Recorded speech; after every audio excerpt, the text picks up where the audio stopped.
bosokane. Borokan ki apa? Oh kon borong. Oh kon borong. Es tehmu jek akeh ra? Masih. Ya kono didol goblok.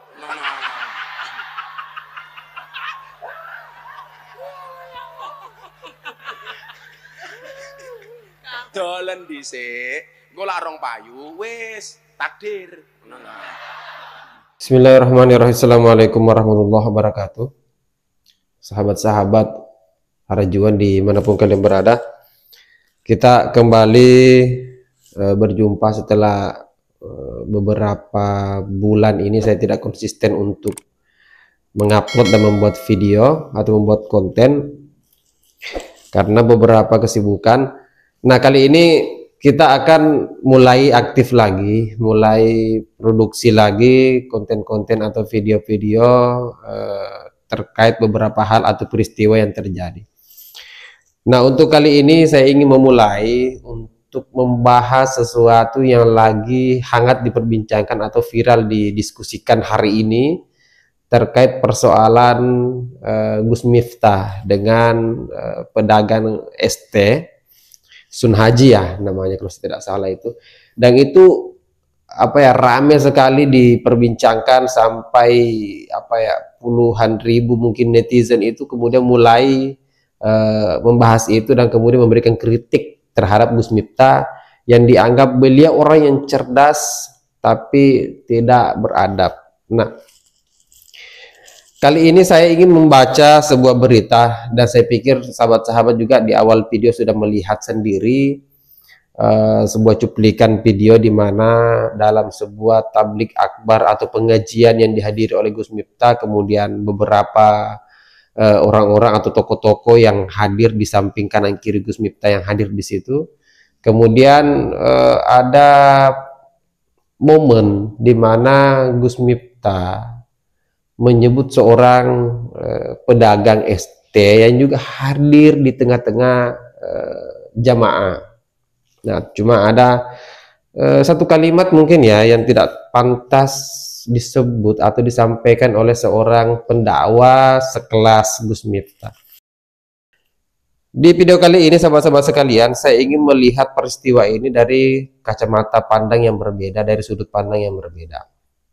Kalau yang setelah saya perhatikan dari mulai sejak video itu viral dan kemudian banyak disoroti oleh baik itu politisi, baik itu para artis atau mungkin netizen yang bukan siapa-siapa, ini kemudian saya ingin melihatnya dari sudut pandang yang berbeda. Kemarin kalau saya tidak salah saya sempat melihat Gus Miftah hadir di rumah kediaman Sun Haji, si pedagang ST itu, dan kemudian beliau meminta maaf, mengakui bahwa beliau salah, dan kita lihat keakraban yang terjadi di sana. Di awal video juga saya tampilkan ke sahabat-sahabat. Cuma kali ini saya ingin membahas sebuah berita yang diterbitkan oleh Tribun. Di sini saya akan bacakan saja dan setelah itu coba kita bereaksi saja berita ini. Kalau untuk video saya pikir sahabat-sahabat sudah kenyang lah, sudah banyak lah, baik itu di Instagram, baik itu di TikTok, di YouTube, itu sudah banyak menampilkan soal Gus Miftah ini. Di sini beritanya dari Tribun, viral ucapan Gus Miftah kepada penjual ST dianggap lukai perasaan pedagang kecil dan tak pantas. Pendakwa Miftah Maulana Habibur Rahman atau Gus Miftah menjadi sorotan setelah video dirinya dianggap mengolok-olok penjual ST dalam sebuah acara pengajian viral di media sosial. Pedagang ST yang dianggap dihina Gus Miftah itu diketahui bernama Sun Haji. Peristiwa dalam video viral itu terjadi saat tablik akbar di Magelang. Jadi peristiwanya itu ada di Magelang, Jawa Tengah pada tanggal 20 November 2024 yang lalu. Nah, sedangkan sekarang sudah 5 Desember ya sejak video ini saya buat, dan sampai hari ini masih hangat diperbincangkan. Nah, di sini ada yang mengatasnamakan dirinya sebagai Ikatan Pedagang Pasar Indonesia atau IKAPI yang selama ini menjadi wadah aspirasi pedagang pasar dan kaki lima menyampaikan tanggapannya. Ketua Umum DPP IKAPI Abdullah Mansuri menilai ucapan Gus Miftah telah melukai perasaan pedagang kecil. Menurutnya ucapan Gus Miftah juga tidak mencerminkan sikap seorang tokoh agama yang kini menjabat sebagai utusan khusus Presiden bidang kerukunan beragama dan pembinaan sarana keagamaan.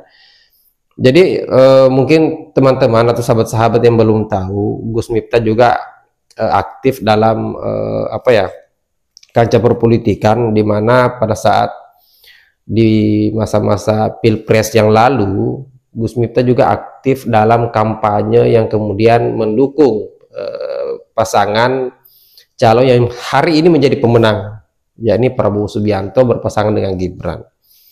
Akhirnya dari dukungan itu mungkin ya, sehingga dia mendapat sebuah posisi strategis oleh Presiden, oleh Pak Prabowo sebagai utusan khusus Presiden di bidang kerukunan beragama dan pembinaan sarana keagamaan. Nah, jadi posisi ini posisi strategis lah sesuai dengan background Gus Miftah sebagai seorang pendakwah.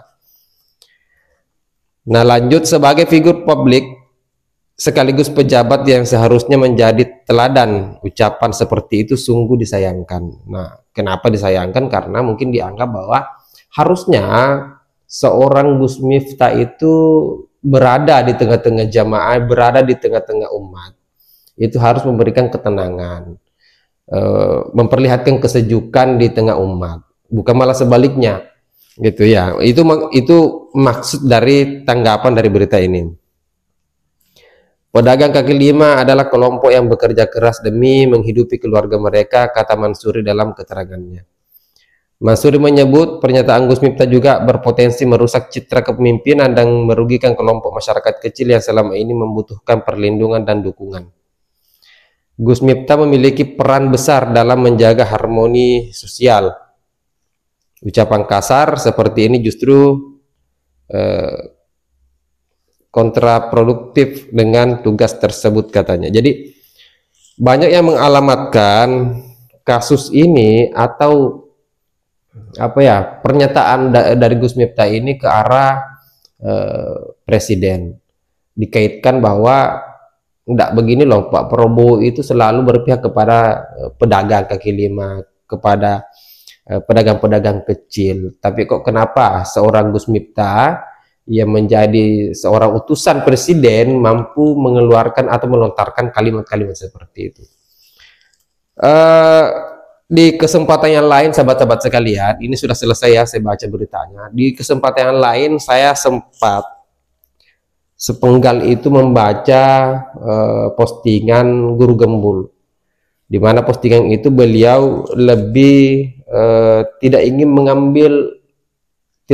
mengambil andil dalam persoalan ini atau persoalan viralnya Gus Miftah ini.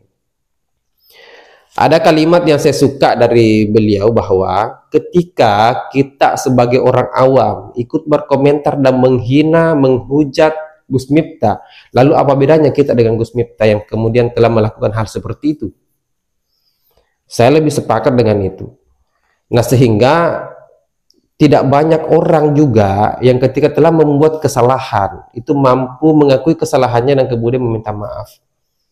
Yang saya lihat dari Gus Miftah, ya oke lah, kita sepakat bahwa apa yang dilakukan oleh Gus Miftah beberapa waktu yang lalu itu adalah sesuatu yang tidak pantas disampaikan oleh seorang pendakwah, disampaikan oleh seorang public figure di tengah-tengah orang banyak seperti itu.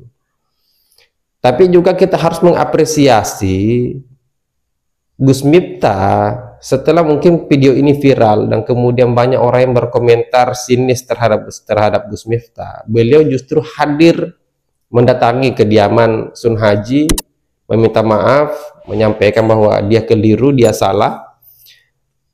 Dan satu hal teman-teman, satu hal sahabat-sahabat sekalian, tidak semua orang mampu melakukan itu. Terkadang netizen Indonesia itu luar biasa dalam mengkritik tapi tidak pandai untuk meminta maaf. Nah, apakah orang-orang yang telah mengkritik dan menghina Gus Miftah lewat postingan-postingan videonya atau apapun itu mampu melakukan hal yang sama ketika berada di posisi Gus Miftah. Saya pikir sangat sedikit orang yang bisa seperti itu. Oke lah, persoalan adab, persoalan kecerdasan, itu kan hari ini yang kita diskusikan, bahwa cerdas saja tidak cukup, pintar saja tidak cukup. Seseorang juga harus beradab. Saya pikir apa yang dilakukan oleh Gus Miftah ini adalah sebuah kesalahan yang harus menjadi pembelajaran oleh Gus Miftah, bahwa tidak boleh seenteng itu menyampaikan kalimat-kalimat di depan jamaah, apalagi dalam forum besar seperti itu, dan kemudian melukai perasaan seseorang, siapapun dia, bagaimanapun latar belakangnya. Jadi ini sudut pandang yang berbeda, sahabat-sahabat sekalian. Mari kita bijak dalam memahami peristiwa, mari kita bijak dalam memahami sebuah kasus. Dalam konteks Gus Miftah ini saya lebih mengambil pelajaran bahwa alhamdulillah ada seorang Gus Miftah yang kemudian sempat menghina pedagang ST, dan kemudian si pedagang ST ini, Bapak Sun Haji ini, mendapat banyak bantuan. Bahkan ada yang menawarkan umroh, dan kemudian memberikan siapa ya kemarin salah satu YouTuber Willy Salim, siapa ya saya lupa, memberikan sumbangan juga nominal 100 juta. Itu kan tidak sedikit. Maksud saya kita ambil hikmahnya lah. Cobalah kita melihat peristiwa itu dari sudut pandang yang berbeda. Saya pikir itu lebih sejuk, saya pikir itu lebih bijak. Baik sahabat-sahabat sekalian, kita ketemu di video selanjutnya. Terima kasih telah menonton video ini sampai akhir. Semoga kita bisa mengambil pelajaran dari sebuah peristiwa. Akhir kata, wallahul muwaffiq ila aqwamit thariq. Assalamualaikum warahmatullahi wabarakatuh.